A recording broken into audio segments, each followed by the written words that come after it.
No, that is not it. Are we filming? Yes. Okay. Okay.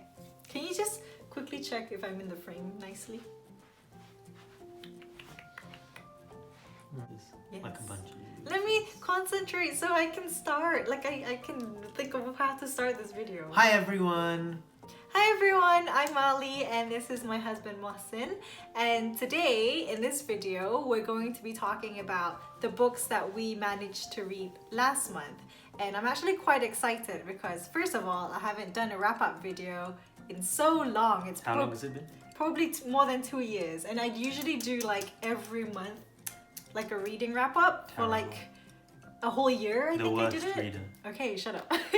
But secondly, I actually get to do this wrap-up with my husband because he also read books last month. I did read books. Yeah, and actually it's thanks to Mohsin that I got back into reading because he knew I've been in a reading slump for like a year or 2 years.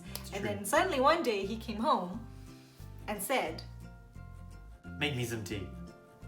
after that, what did you say? We should read books." No, you said, "Hey, would you read books if I sat down and read with you?" And Yes. I'm like, actually, yeah, that would be really nice. So we did that. And right away, I got back into reading the book that I left for so long. So easy to do. And I finished it that very night. Just So read with your partners, people. It will help. thank you. Thank you. We also put on like a really nice concentration playlist on Spotify in the background. So I think that Oh, I thought you hated it. No, I liked it. Oh, okay, good. I've been listening. I've been I- using it. I don't know for me. I thought you hated it.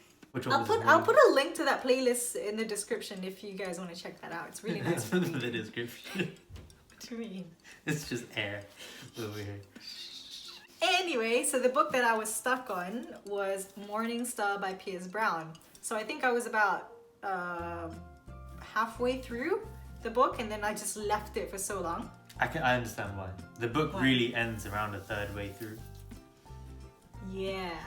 Anyway, this is the third book in the Red Rising trilogy series. This is the first book, this is the second book, and this is the third book. So I was reading the third book while Mohsin was reading Golden Sun, which is the second book. And then when he finished this, he went on to the third book. So I would rate this book 4 out of 5 stars. I thought you were going to say 4 out of 10. 4 Yes, out of 4 5 out of 5. stars. Okay, 4 out of 5 carry on. stars. I rated the first book 4.5 out of 5 stars when I first read it. Second book was probably a 4. Third book is also a 4 for me. So I would say for the me, first one is the best. yeah, one. Red Rising's the best in the trilogy. I know there's a fourth book called Iron Gold, which is set a bit later than the first 3. So I'm just gonna call it a trilogy. So I think Red Rising is kind of like its own gem. It really changes. Kind of like Hunger Games, because like the first one was the best one, I think, because it introduces you to. It has that concept, that like Hunger Games concept. So Red Rising had like the Institute concept, which I think was really, really enjoyable to read. But when you go into the second book, it becomes something else when the characters It's actually quite similar to Hunger Games in that. become like an it icon. becomes like, yeah, they become political. You're right, it is icons kind of like the Hunger Games. And then the third one, it's all about sticking it to the man. Kind of thing. Yeah, oh my god, I just realized this. So if you enjoyed Hunger Games, read Red Rising. What would you rate the second and the third book? Like, which one's better, do you think? I think the second book is better Really? Okay. than the third one. For obvious reasons. Which if you Actually, read yeah. it, you'll know. It's just filled with like plot twists and things you don't see coming. And one of these lot of plot twists I didn't betrayals. like very much. Don't tell them, don't spoil it. Which one is it? Oh yes, okay. His favorite character died.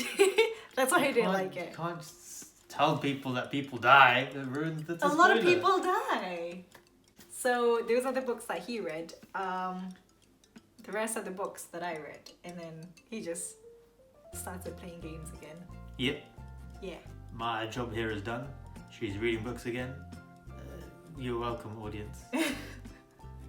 Okay, so Mohsin's just gonna leave. Bye bye.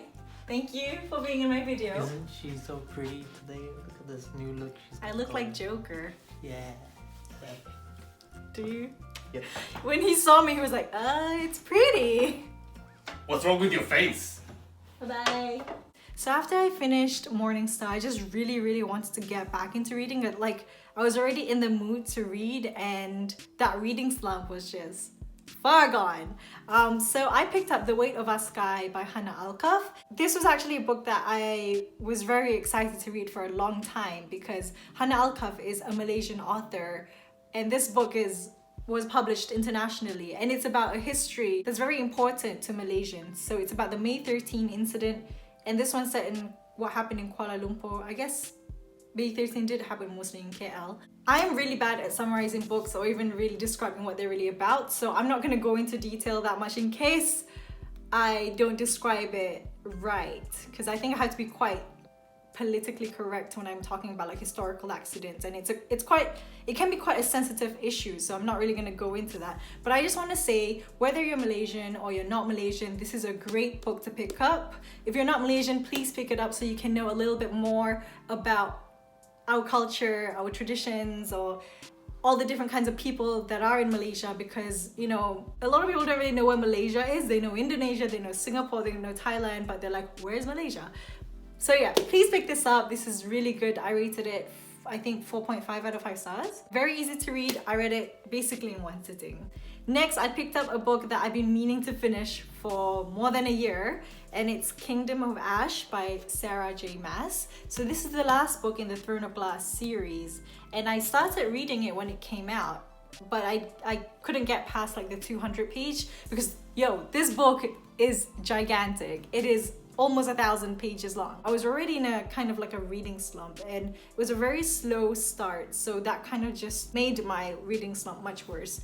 But anyway, because I was already in the reading zone, I decided it was a good time to pick it up, so I read it.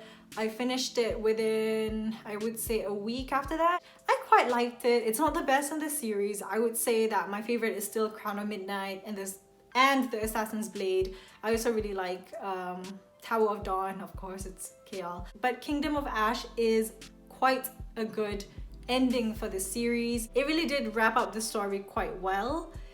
Considering there's a lot of characters that became like main characters and they get their own like point of view and everything. So I get why it had to be a really long book, because I didn't feel like things were left hanging. I don't like that it was really long, but I understand that it was really long, and I appreciated that it was done, I guess, properly. Although I do have to say that I think Sarah J. Maas is starting to become quite repetitive in her plots, at least when I'm comparing the Throne of Glass series with the A Court of Thorns and Roses trilogy. So if I'm comparing those two series, I would say there are quite a lot of similarities. But that's okay, it's still enjoyable. Next, I decided to pick up a non-fiction, probably for the first time ever.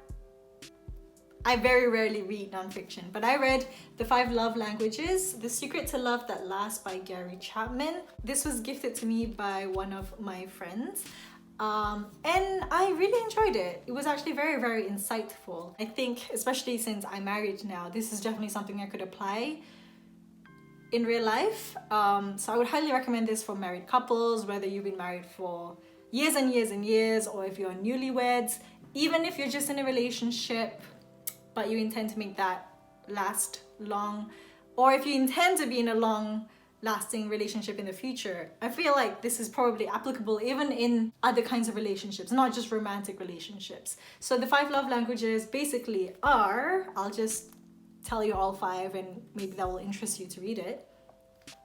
First of all, it's words of affirmation. Second is acts of service. Third is receiving gifts. Fourth is quality time, and fifth is physical touch. So basically his theory is that each person has like a primary love language. Basically you can fill your partner's love tank by identifying their primary love language and using that to, I guess, show your love. So I could go on much longer summarizing this book because it's very interesting, and I have a lot of thoughts about it, but I want to keep this video not too long, so just go and read it. I rated it 4 out of 5 stars.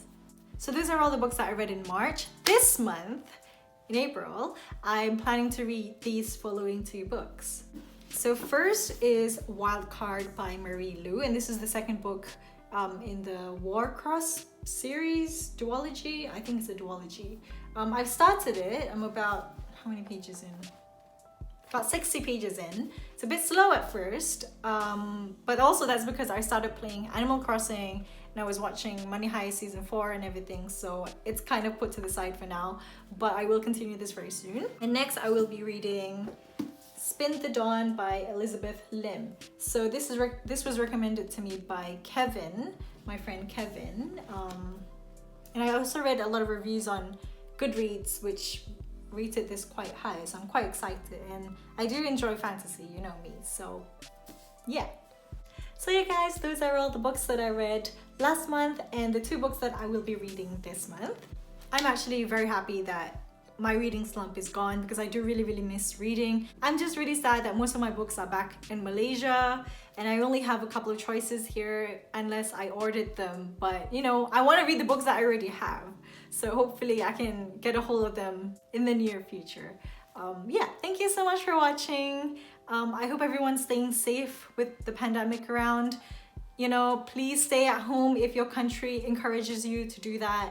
Please just be very mindful and thoughtful of other people who might be more vulnerable to the virus than you. So stay at home, read books, and do other things as well. Stay healthy. Thank you so much for watching. I'll see you guys maybe in another video. Bye bye. I really hate starting these videos because I don't know what to say. So although there's probably backing, you're gonna put backing music, right? Yeah. It's actually really quiet and awkward on this side.